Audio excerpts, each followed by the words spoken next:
આગળ આપણે ફિઝિક્સમાં chapter number 3ના અમુક પર્ટિક્યુલર ટોપિક્સ જોયા. હવે આપણે તે ટોપિક રિલેટેડ કેટલાક એમસીક્યુ સોલ્વ કરવા જઈએ છીએ. તો તેમાંનો પહેલો એમસીક્યુ એવો છે કે હાઇડ્રોજન પરમાણુમાં ઇલેક્ટ્રોન આટલા ત્રિજ્યાની વર્તુળાકાર કક્ષામાં અચળ ઝડપ આટલી ઝડપથી ગતિ કરે છે તો તેના વડે રચાતો પ્રવાહ શોધો. તો અહીં આપણને હાઇડ્રોજન પરમાણુ આપી દીધો છે, તેમાં ઇલેક્ટ્રોન જે 5.3 × 10⁻11 ત્રિજ્યાના વર્તુળાકાર કક્ષામાં ગતિ કરે છે અને તેની ઝડપ 2.2 × 10⁻6 મીટર ઇન્ટુ સેકન્ડ ઇન્વર્સ છે. તો તેના વડે રચાતો પ્રવાહ શોધવાનું કીધો છે. હવે આપણે આ રકમમાંથી ડેટા લખીએ તો વર્તુળાકાર કક્ષાની ત્રિજ્યા આર આપણને આટલી આપી દીધી છે, તેની ઝડપ ઇલેક્ટ્રોનની ઝડપ v આટલી આપી દીધી છે. હવે આપણે પ્રવાહ શોધવાનો છે. તો પ્રવાહનું સૂત્ર આપણે જાણીએ છીએ, I = Q/T થઈ જશે, પરંતુ અહીં ઇલેક્ટ્રોનની વાત કરી છે. ઇલેક્ટ્રોનની વાત કરી હોવાથી ઇલેક્ટ્રોનનો વિદ્યુતભાર અહીંયા E થશે તથા તેનો આવર્તકાળ લેવામાં આવે છે. કારણ કે આપણે જોઈએ તો ઇલેક્ટ્રોન અહીંયા વર્તુળાકાર માર્ગે ગતિ કરે છે. વર્તુળાકાર માર્ગે ગતિ કરતો હોવાથી તે આ વર્તુળ પરના કોઈ પણ બિંદુથી તેની ગતિ શરૂ કરી શકે છે.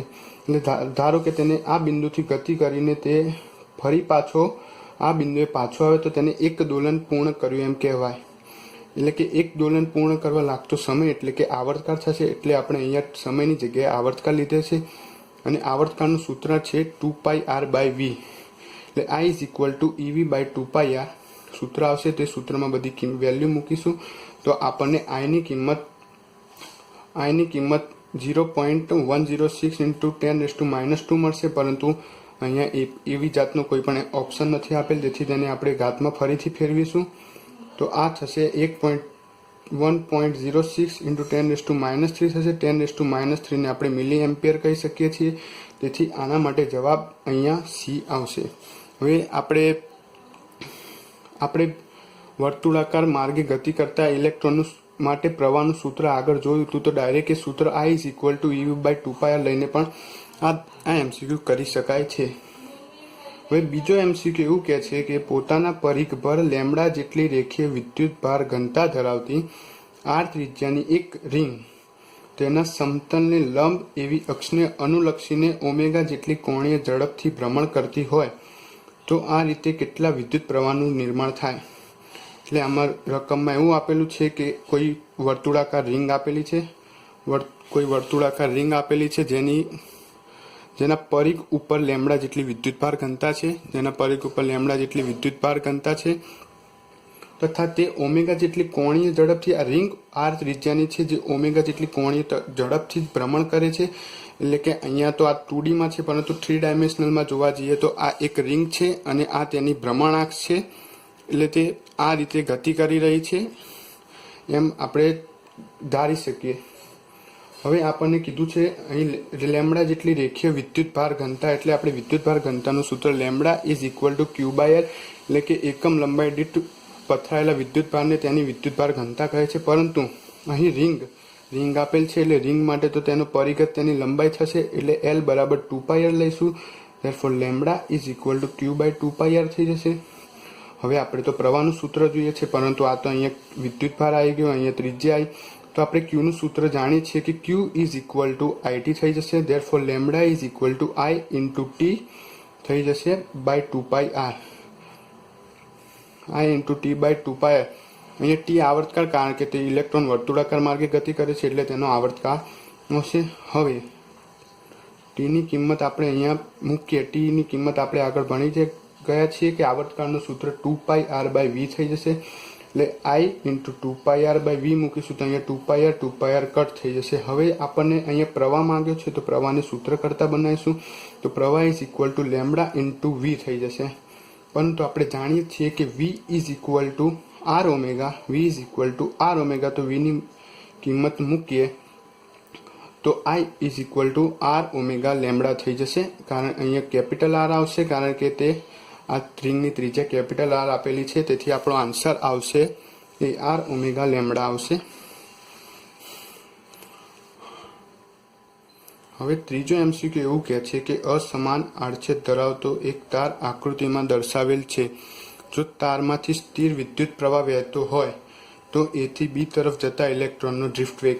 હવે આમાં આકૃતિમાં કન્ફ્યુઝન થાય એવું છે, પરંતુ આપણે તાર આ લીધેલ છે, અસમાન આડછેદવાળો તાર. આ તાર નથી, આ ખાલી તે એ અને બી બિંદુ દર્શાવેલા છે તેમની વચ્ચેનું અંતર છે. પરંતુ જે તાર છે તે અસમાન આડછેદવાળો તાર, આ જે મોટું દોરેલ છે નળાકાર જેવું, એ અસમાન આડછેદવાળો તાર છે.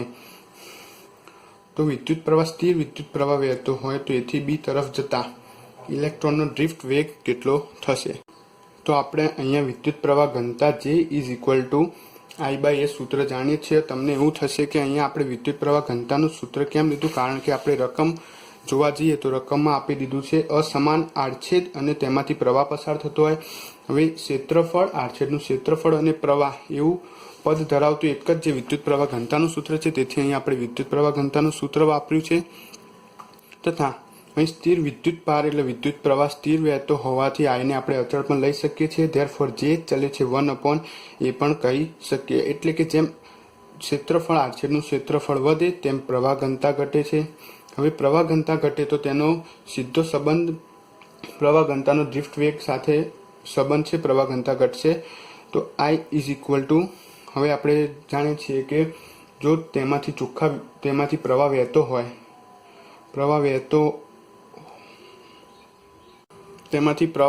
તો આપણે પ્રવાહનું સૂત્ર એ પ્રવાહ બરાબર A into VD into NE, જ્યાં એ આડછેદનું ક્ષેત્રફળ, V ડ્રિફ્ટ વેગ, N એ એકમ કદ દીઠ ઇલેક્ટ્રોનની સંખ્યા અને એ ઇલેક્ટ્રોન પરનો વિદ્યુતભાર છે. હવે જો આપણે આ એ ને અહીંયા છેદમાં લઈ જઈએ તો I/A is equal to J પણ કહેવાશે, જે VD is equal two NE થઈ જશે. તેના પરથી આપણે કહી શકીએ કે જે ઘટે તેમ ડ્રિફ્ટ વેગ પણ ઘટે છે. અથવા તો આપણે બીજી રીતે જોવા જઈએ તો અહીં પ્રવાહ આપણને સ્થિર પ્રવાહ વહે છે, therefore I આપણે પ્રવાહનું સૂત્ર જાણીએ છીએ અને J is equal two I/A થઈ જશે. સ્થિર પ્રવાહ વહે છે, therefore પ્રવાહને આપણે અહીંયા પ્રવાહને કરતા બનાવીએ તો I is equal two JA થઈ જશે. હવે સ્થિર પ્રવાહ વહે છે, સ્થિર પ્રવાહ એટલે પ્રવાહનું મૂલ્ય સમાન થઈ જશે. therefore ઇક્વેશન 1 અને 2 ને સરખાઈ દઈએ તો A VD NE is equal two JA થઈ જશે. અહીંથી એ એક કટ થઈ જશે. તો આ પ્રમાણે પણ આપણે જેમ J ઘટે તેમ ડ્રિફ્ટ વેગ પણ ઘટે છે. હવે આ થયું મેથેમેટિકલી રીતે આ MCQ સોલ્વ કર્યો આપણે. પણ જેમ થિયરેટિકલ આપણે જોવા જઈએ તો જેમ આડછેદનું ક્ષેત્રફળ વધશે તેમ ઇલેક્ટ્રોનને ફરવા માટેનો માર્ગ મોટો થઈ જશે. માર્ગ વધશે એટલે ઇલેક્ટ્રોન વચ્ચેની અથડામણો ઓછી થશે, જેથી રિલેક્સેશન સમય વધશે અને ડ્રિફ્ટ વેગ ઘટશે. હવે એ આપણે આમ તો જોવા જઈએ તો અહીંયા આ સૂત્રમાં તમે કહેશો કે અહીંયા રિલેક્સેશન સમય વધે તો ડ્રિફ્ટ વેગ વધે છે, પરંતુ અહીં માઇનસની સાઇન હોવાથી આ વધે તેમ આનું મૂલ્ય વધુ ઋણ એટલે કે ઓછું થાય છે. પરંતુ આપણે બીજી રીતે જોવા જઈએ તો વેગ બરાબર અંતર ભાગ્યા સમય પરથી પણ જેમ સમય વધે તેમ વેગ ઘટે, એ પ્રમાણે પણ આ આડછેદનું ક્ષેત્રફળ વધે તેમ ડ્રિફ્ટ વેગ ઘટે. હવે ચોથો MCQ એમ કહે છે કે એક બેટરી સાથે જ્યારે 2 ઓહ્મનો અવરોધ જોડવામાં આવે છે ત્યારે મળતો પ્રવાહ 0.9 એમ્પિયર છે અને 7 ઓહ્મનો અવરોધ જોડવામાં આવે ત્યારે મળતો પ્રવાહ 0.3 એમ્પિયર થાય છે. તો બેટરીનો આંતરિક અવરોધ શોધો.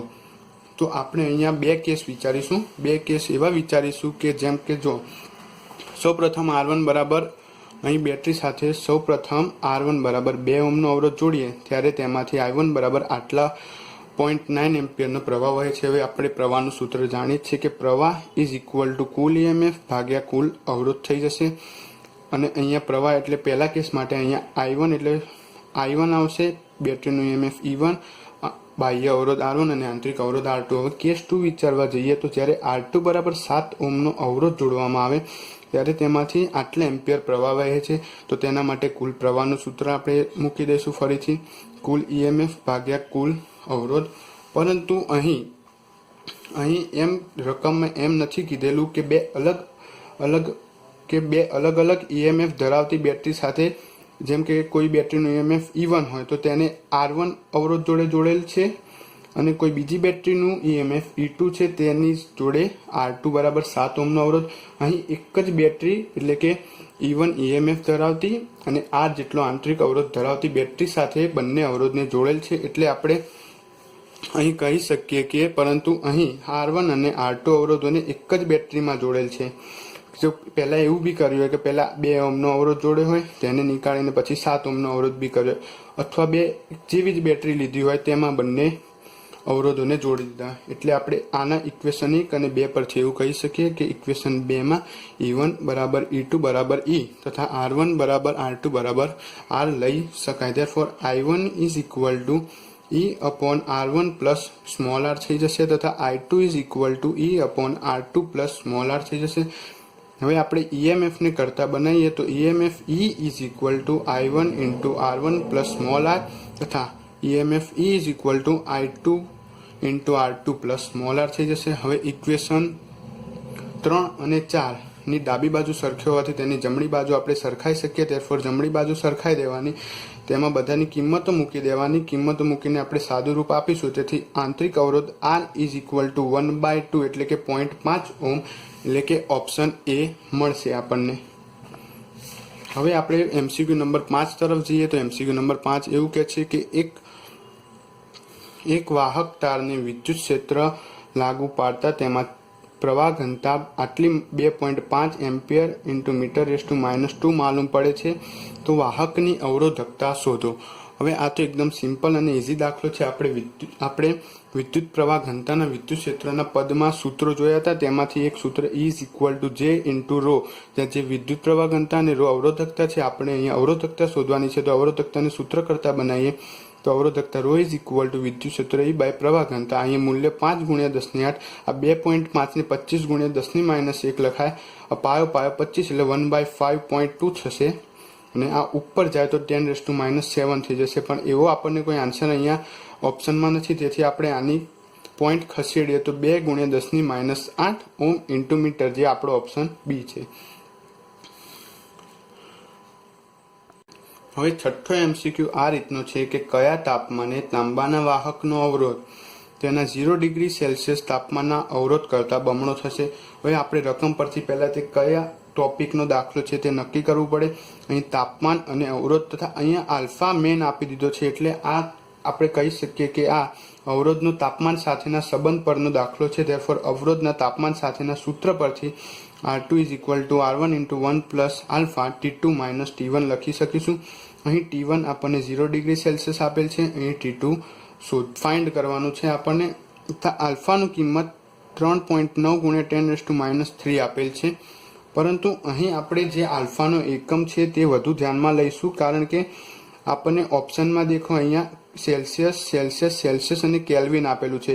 આવું આ જ MCQમાં જો અહીંયા પણ કેલ્વિન આપી દીધું હોય, કો તો 2 કેલ્વિનના ઓપ્શન હોય, 2 સેલ્સિયસના અથવા 3 કેલ્વિનના 1 સેલ્સિયસનું, એમ પણ કરીને આપે તો આપણે કન્ફ્યુઝ ના થઈએ તે માટે આપણે આલ્ફાનો એકમ ધ્યાનમાં લેવો જરૂરી છે. કારણ કે અહીંયા આલ્ફાનો એકમ સેલ્સિયસ ઇન્વર્સ આપેલો છે, એટલે કે એના પરથી એવું જ મળશે કે આપણો T2 એ સેલ્સિયસમાં જ મળશે.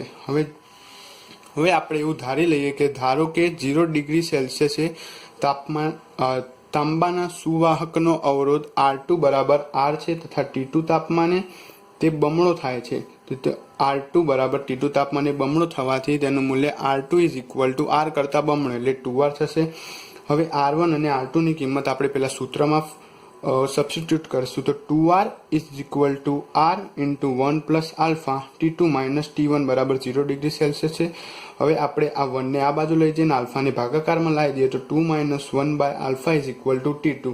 હવે 1 અપોન આલ્ફાની વેલ્યુ પુટ કરતા અહીંયા 3.9 into 10⁻³ is equal to T2 થઈ જશે. તો 1 અપોન 3.9 કરીશું તો આપણને આટલું 0.2564 ઇન્ટુ 10 ઉપર જતા રહેશે એટલે 10⁻³ થઈ જશે. એટલે આપણી જવાબ મળશે 256.4 સેલ્સિયસ મળશે. અહીંયા આપણને જો કેલ્વિનમાં પણ એવો ઓપ્શન આપેલો છે, પરંતુ આપણે આલ્ફાના એકમ પરથી એવું નક્કી કર્યું કે આ સેલ્સિયસમાં જ મળશે, એટલે કે આલ્ફાનો એકમ ખૂબ જ અગત્યની બાબત છે. હવે 7મા MCQ જોઈશું. 7મા MCQ એવું કહે છે કે તમને N અવરોધો આપેલા છે, દરેક અવરોધનું મૂલ્ય R છે. પ્રથમ તેમને શક્ય લઘુત્તમ અવરોધ મેળવવા માટે જોડવામાં આવે છે અને ત્યારબાદ તેમને શક્ય મહત્તમ અવરોધ મેળવવા માટે જોડવામાં આવેલ છે. તો તો આ રીતે મેળવેલ લઘુત્તમ અને મહત્તમ અવરોધોનો ગુણોત્તર ખાલી જગ્યા છે. અહીંયા આપણને ઓપ્શન આપ્યા છે 1/n, n square, 1/n square. હવે આપણે જાણીએ છીએ કે જો બે n અવરોધો સમાન મૂલ્યના n અવરોધોને સમાંતર જોડાણમાં જોડવામાં આવે તો તેમાં મળતું સમતુલ્ય અવરોધનું મૂલ્ય નાનામાં નાના અવરોધ કરતાં પણ નાનું હશે. એટલે કે અહીંથી એવું થશે કે પ્રથમ તેમને સમાંતરમાં જોડેલ છે તથા શ્રેણી જોડાણમાં એવું ભણી ગયા કે સમાન L મૂલ્યના અવરોધોને શ્રેણીમાં જોડવામાં આવે તો મળતા સમતુલ્ય અવરોધનું મૂલ્ય મોટામાં મોટા અવરોધ કરતાં પણ મોટું હશે.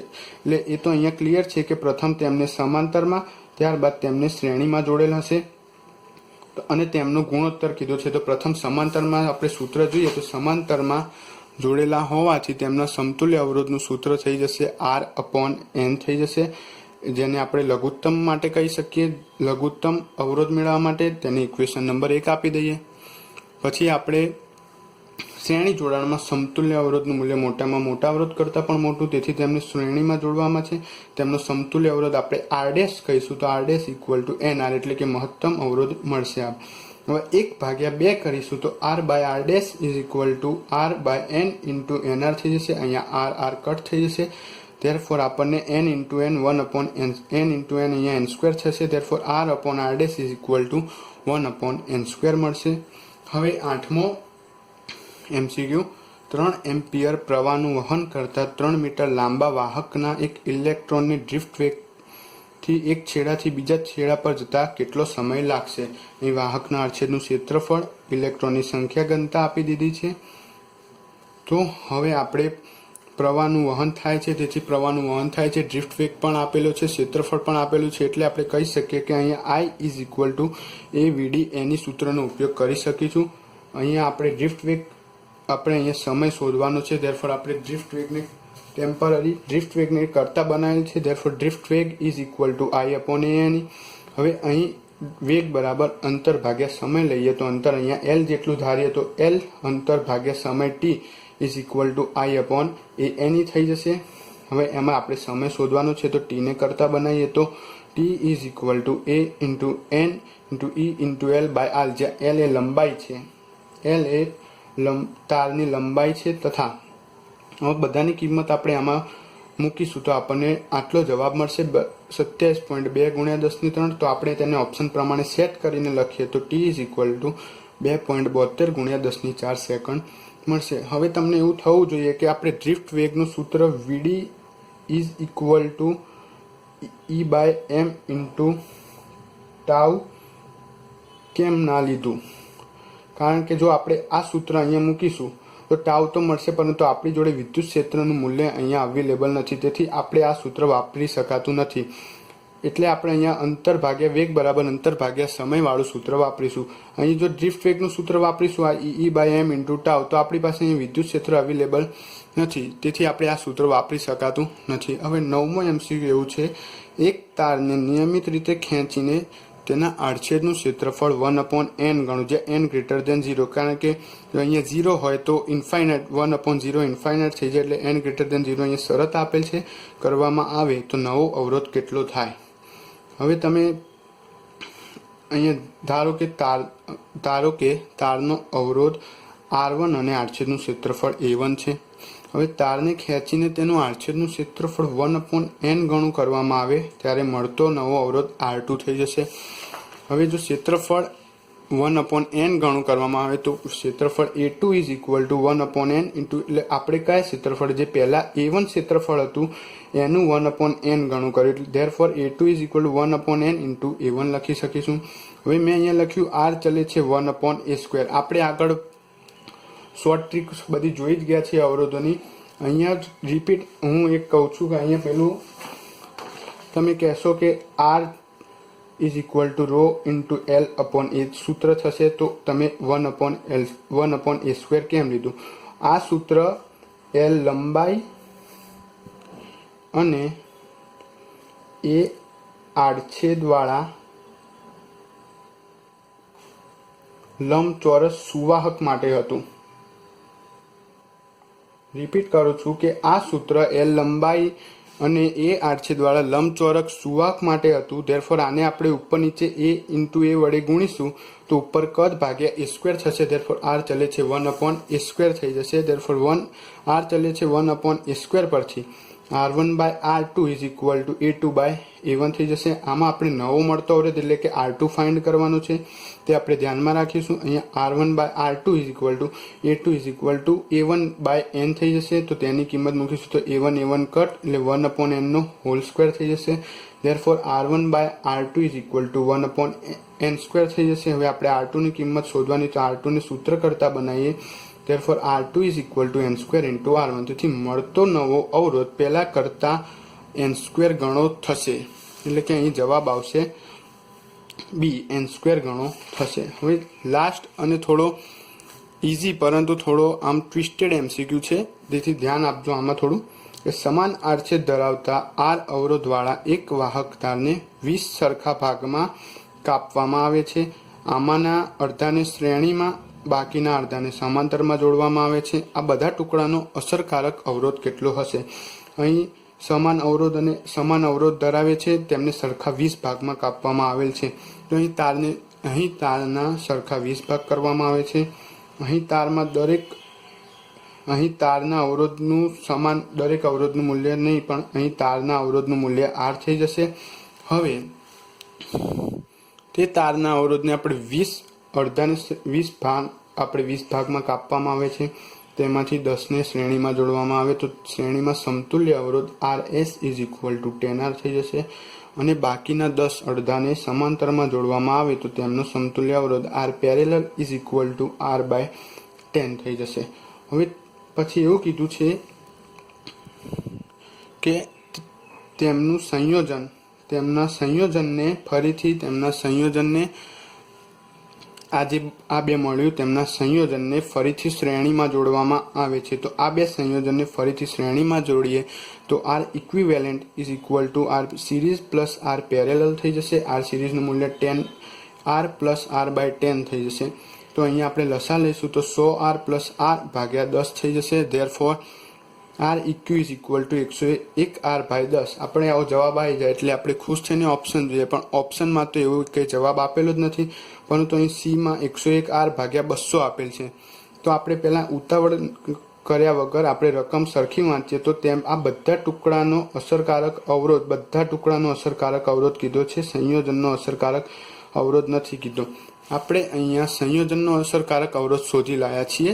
તો દરેક ટુકડાનો અસરકારક અવરોધ આપણે R' કહીએ તો તેનો અસરકારક અવરોધ 101R/10 ઇન્ટુ 1/20 થઈ જશે. Therefore R' is equal two 101/200 થઈ જશે, જે આપણો ઓપ્શન સી છે.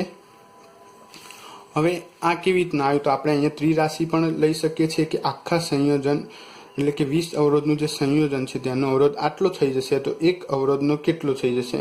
એક અવરોધનું મૂલ્ય કેટલું થશે? 20 અવરોધના સંયોજનના અવરોધનું મૂલ્ય, સમતુલ્ય અવરોધનું મૂલ્ય આટલું, તો એક અવરોધનું મૂલ્ય કેટલું થઈ જશે? તો આમ ત્રિરાશિ લઈએ તો આ એક ઉપર જશે ને આ 20 નીચે ભાગાકારમાં આવશે, એટલે 101R/10 into 1/20 is equal two 101R/200 થઈ જશે. આપણે આ સિમ્પલ રીતે આવી રીતના પણ કરી શકીએ છીએ. 20 આટલો તો એક કેટલો એમ. Thanks for watching.